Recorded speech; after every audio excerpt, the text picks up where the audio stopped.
Cinema நேயர்களுக்கு அன்பு வணக்கம். வெல்கம் டு எம்பி திரை. இந்த ஷோல ஏ ஒர்க்கிங் மேன் அப்படிங்கிற இங்கிலீஷ் திரைப்படத்தினுடைய ரிவ்யூ தான் நம்ம பார்க்க போறோம்.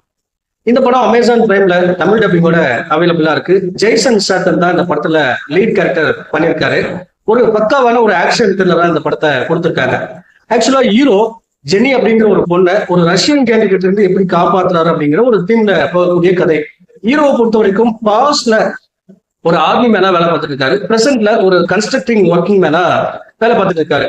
ஹீரோவுடைய மனைவி இறப்புக்கு பின்னாடி அவரு ஒரு அமைதியான ஒரு வாழ்க்கை வாழ்ந்துட்டு இருக்காரு. ஹீரோவுக்கு ஒரு மகள் இருக்கா.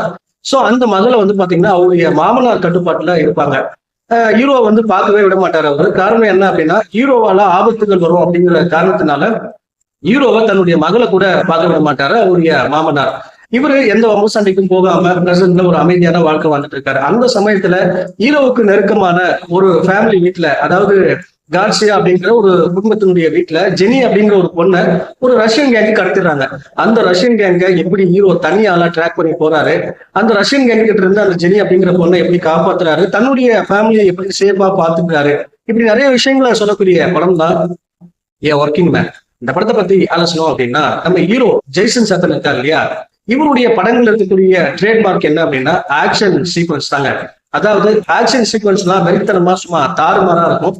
இந்த படத்துலயும் பஞ்சமே இல்லாம ஆக்ஷன் சீக்வன்ஸ வெறித்தனமா கொடுத்திருக்காங்க. ஆக்சுவலா ஹீரோ ஒரு ஆர்மி மேனா இருக்காரு அப்படின்னு ப்ரூவ் பண்றதுக்காகவே இந்த படத்தினுடைய ஆரம்பத்துல ஒரு பக்காவான ஒரு ஆக்ஷன் சீக்வன்ஸ் இருக்கும். அதே போல ஹீரோ 2 பேரை கொலை பண்ணுவாரு. சோ அது ரிலேட்டட் வரக்கூடிய ஆக்ஷன் சீக்வன்ஸ் எல்லாமே வெறித்தனமா இருந்துச்சு. அண்ட் டுவர்ட்ஸ் தி எண்ட் இந்த கிளைமேக்ஸ் முடிச்ச விதமும் ஒரு மாதிரி நீட்டா முடிச்சிருப்பாங்க. பட் ஒரு படத்துக்கு ஆக்ஷன் சீக்வன்ஸ் மட்டுமே போதுமாக, ஒரு பக்காவான ஒரு சுவாரஸ்யமான ஒரு சஸ்பென்ஸ் நிறைந்த ஒரு திரைக்கதை நமக்கு தேவை. அந்த திரைக்கதையை ஓரளவு தான் கொடுத்துருக்காங்க அப்படின்னு தான் சொல்லணும். பெரிய புதுமையோ சுவாரஸ்யமோ இந்த படத்துல இல்லைங்க. ஆக்ஷன் சீக்வன்ஸ் வெறித்தனமா இருக்கு, ஆனா திரைக்கதை அந்த அளவுக்கு ஸ்ட்ராங்கா இல்ல. ஒரு வழக்கமான கதையை தான் கொடுத்துருக்காங்க. அதாவது ஒரு மிஷன் ரிலேட்டடான வரக்கூடிய மூவில என்ன மாதிரியான ஒரு டெம்ப்ளேட் இருக்குமோ அதே மாதிரியான ஒரு வழக்கமான டெம்ப்ளேட் நிறைந்த கதையா தான் இந்த படத்துல கொடுத்துருக்காங்க. புதுமை அப்படிங்கிற விஷயம் இல்லை அப்படின்னு தான் சொல்லணும்.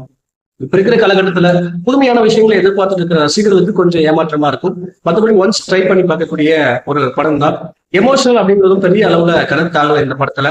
அதே போல பாத்தீங்கன்னா அடல் கண்டென்ட் பொறுத்த வரைக்கும் பாத்தீங்கன்னா வைல்டான சீன்ஸ் எல்லாமே இருக்கு. அதுக்கேற்ற மாதிரி பிளான் பண்ணீங்க. இந்த படத்துக்கு எப்படி கொடுக்குற ரேட்டிங் 5 to 2.6. அடுத்த வருஷத்துல சந்திக்கிறேன். நன்றி, வணக்கம்.